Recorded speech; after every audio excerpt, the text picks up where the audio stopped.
제가 마지막 순서인 것 같은데 제목을 좀 거창하게 뽑았는데 실제 내용은 아마 외래에서 흔하게 질문하시는 내용 위주로 간단하게 그 내용을 잡아봤습니다.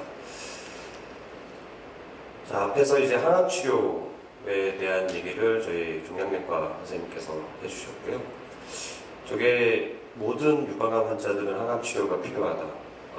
20년 전에는 저게 사실이었거든요. 그러니까 그 당시에는 상피내암이라고 하는 그 연기암 이외에 유방암, 치명성 유방암이라고 이제 진단되신 분들은 수술을 먼저 하고 그 다음에 병기와 상관없이 일기라 할지라도 항암치료를 다 했습니다. 그래서 이 내용은 아마 아까 설명을 들으셨기 때문에 저는 이제 다른 내용을 좀 말씀을 드릴게요. 그렇게 하다 보니까 너무 좀 과도한 치료가 되는 불필요한 치료를 받는 분들이 생기게 된 겁니다.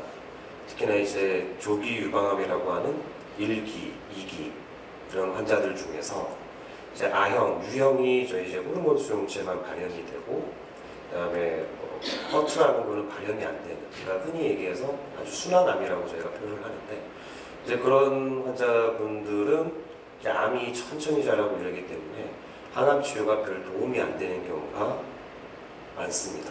그런 것들이 이제 연구로 이제 규명이 되었고, 그래서 이제 최근에 그 이제 20년 사이에 이제 치료의 변화가 좀 많이 생겼고요.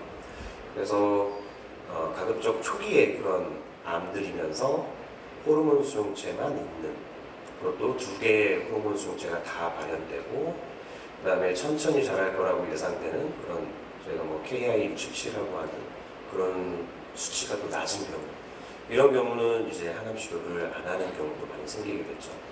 그래서 저 모든 환자가 이제 그 항암 치료를 받아야 된다.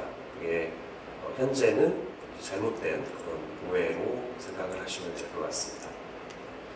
그 다음에 두 번째, 이제 또 모든 유방암 환자가 방사선 치료를 받아야 된다.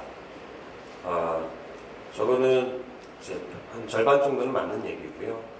또 절반은 틀린 얘기가 될 것 같은데, 일단 기본적으로 유방 절제술을 받으신 분들은 림프절 전이가 많이 있지 않으면 일단 방사선 치료는 필요가 없습니다. 대신 이제 뭐 암 사이즈가 아주 컸다든지 뭐 림프절이 뭐 4개 이상 뭐 전이가 됐다든지 그러면 유방을 남겨놓지 않았어도 방사선 치료가 필요한 경우가 생기게 되고요. 유방을 보존한 경우, 그러니까 부분 절제를 한 경우에는 대부분의 환자는 방사선 치료가 필요합니다. 근데 거기에서도 좀 빠지는 경우가 뭐 상피내암인데 아주 초기에 그런 뭐 상피내암이라든지 뭐 그런 경우는 뭐 빠질 수 있고요.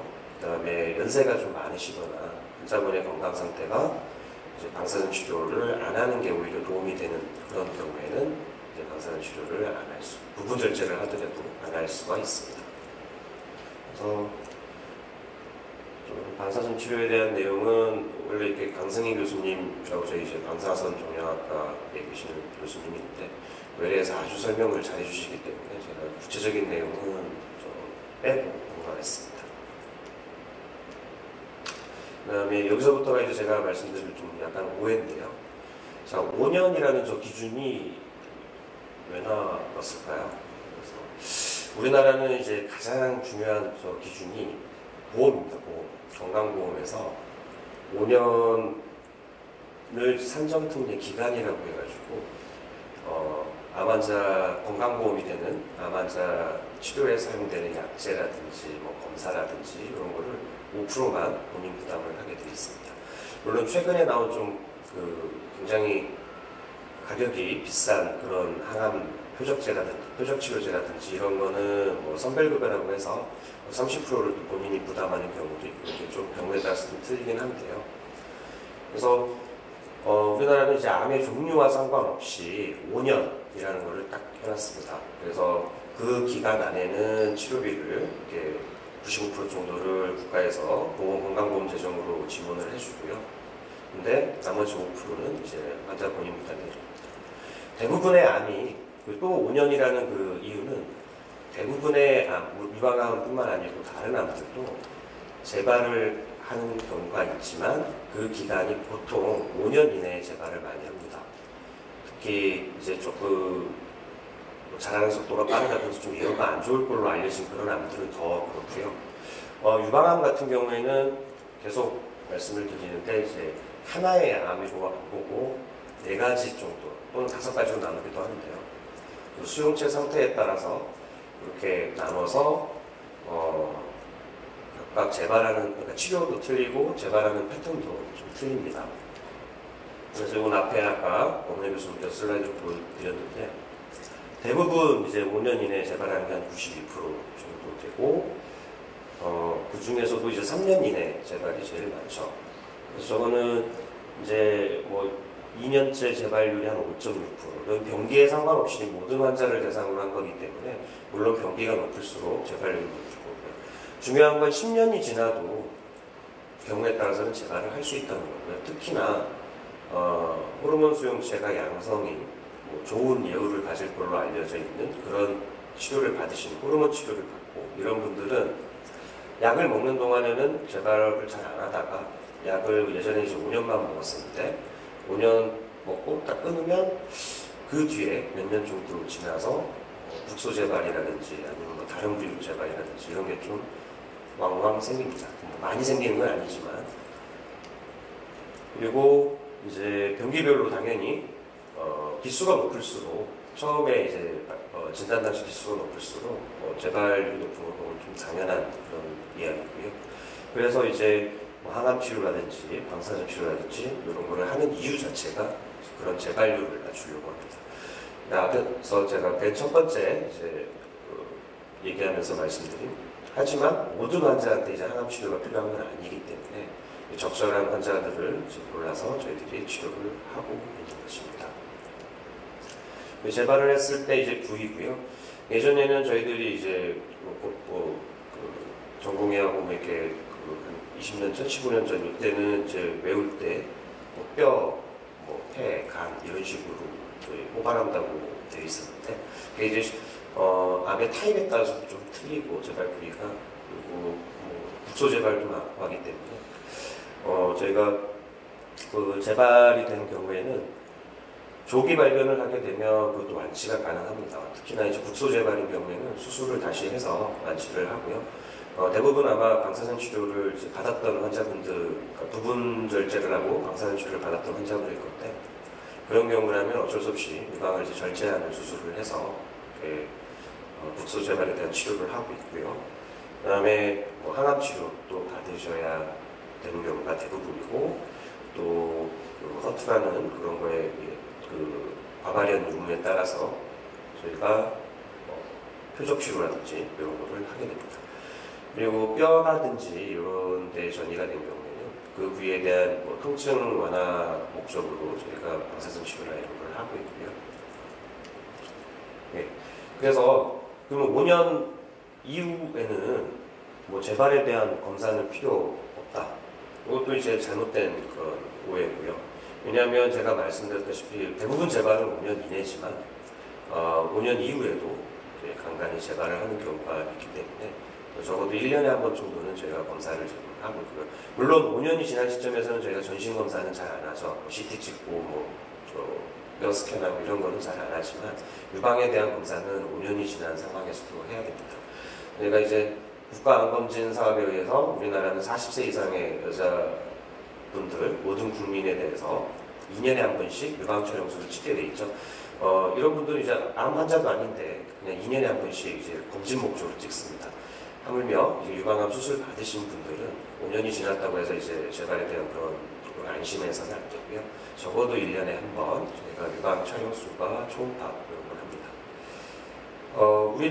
외국에서는 이제 유방 촬영술만 하는 경우가 많아요. 왜냐하면 그분들은 이제 가슴이 유방이 좀 큰 대신 대부분이 지방으로 되어 있기 때문에 유방 촬영술만 해도 많은 그런 정보를 줄 수 있는데 우리나라의 이제 50대, 40대, 50대 대부분을 차지하는 그 유방암 환자분들은 대부분 이제 치밀 유방이라고 아마 알고 계실 겁니다. 그러면 그게 저희 검진으로 찍는 유방 촬영술에서는 그게 잘 안 나타나거든요. 혹 같은 게 있어도.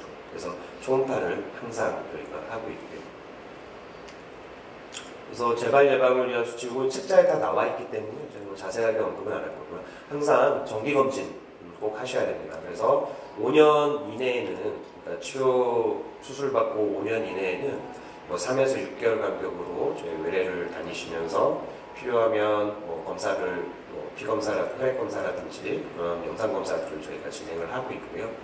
그리고 5년이 지나도 그 병원에 내원하시면서 적어도 1년에 한 번 정도는 저희가 검사를 진행하고 있습니다.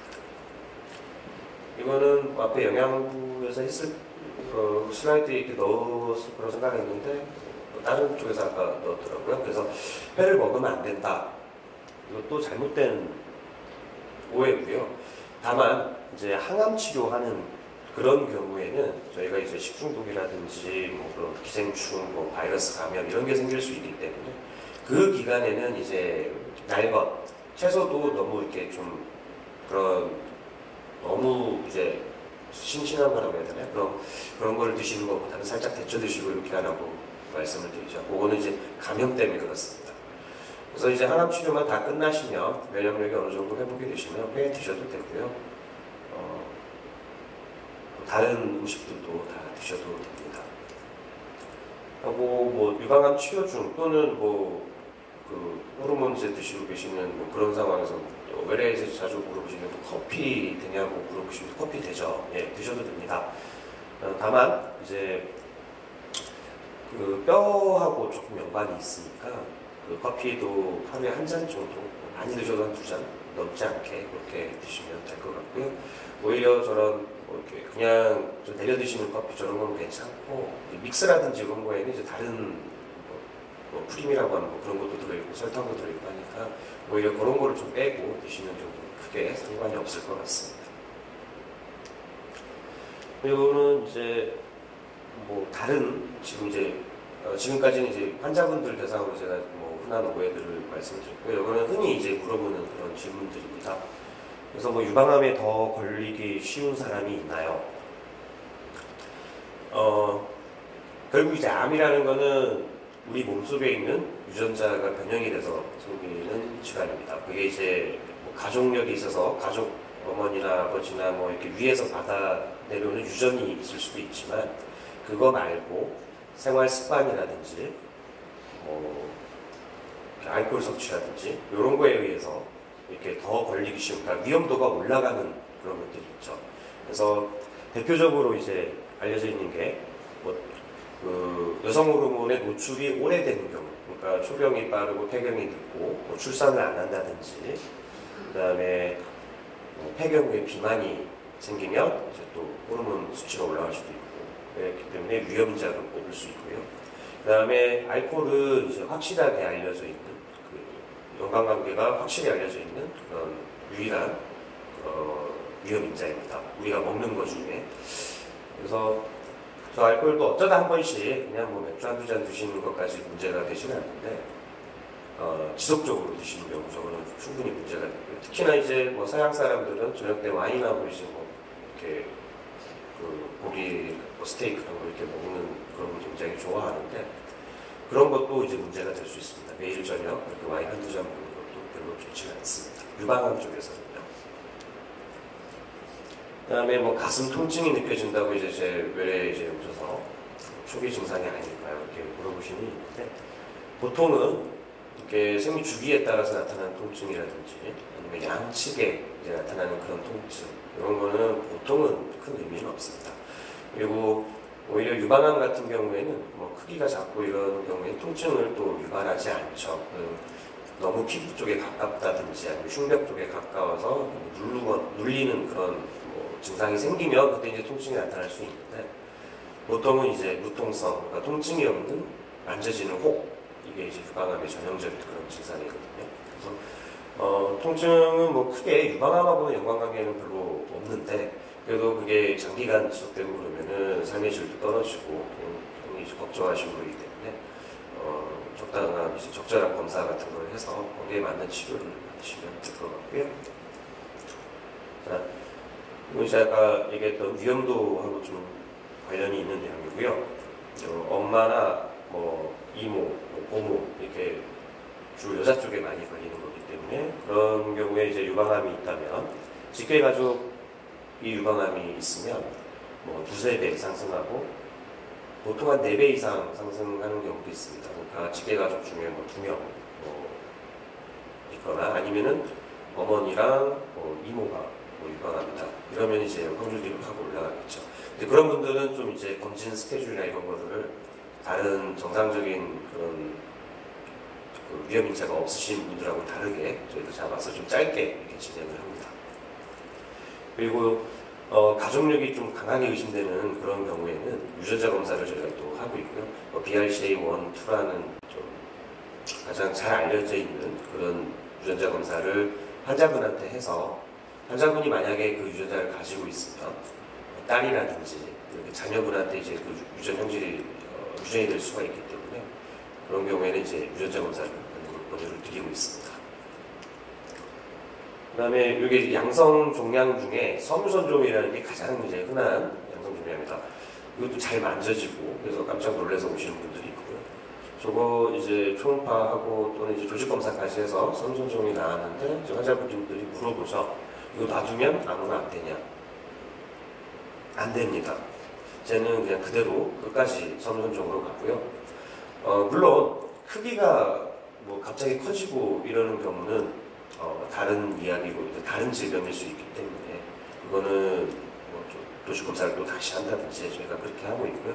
하지만 이제 섬유선종 보통 한 2cm 정도까지 크다가 멈추는데 그 정도까지는 놔둔다고 해서 아무리 되지는 않고요. 오히려 시간이 지나면서 퇴화가 돼서 나중에는 이제 뭐 팝콘 모양의 그런 석회화만 남기고 없어지는 경우도 있습니다.